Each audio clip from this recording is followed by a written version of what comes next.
Wetutuukidde mu kitundu kino tusanze abatuuze beekalakaasa nga bawakanya ekyabannaabwe okukuba amasasi abasirikale ba poliisi abagambibwa okuba nti bassibwawo aba National Forest Authority okukuuma ekibira ky'e Mbale.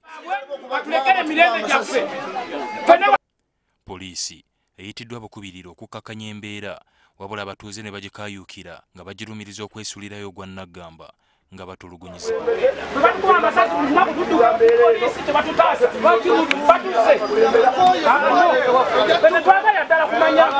Kigambibwa nti abasirikale bano baliko be babadde bagobagana nabo olw'okweremeza ku ttaka lino wabula olwatuuse ku dduuka lino kigambibwa nti baakubye amasasi agaakutte ababadde batuddewo. Engatte eno wamu n'ebisosonkole by'amasasi bye bimu ku biraga ebyabaddewo.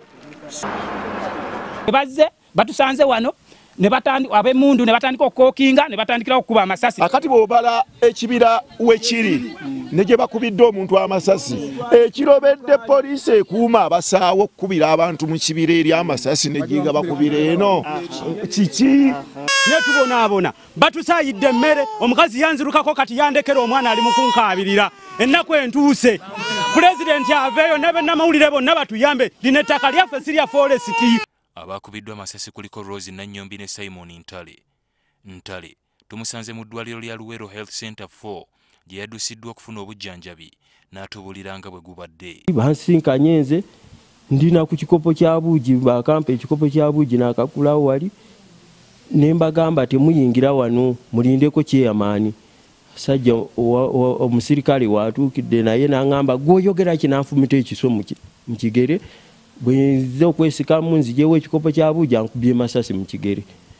Kigambibwa nti bakubiddwa amasasi era ekyo tugenda kinoonyerezaako era n'omuntu ne bw'omutwala mu ddwaliro ne dokita atalinze naawe asobola kulaba mbona akoze eki akubiddwa amasasi oba si masasi. Ekyo tugenda kukola ki era tugenda kuba nga tulina abakulembeze bammwe tewali kye tuba tukola nga tebamanyi.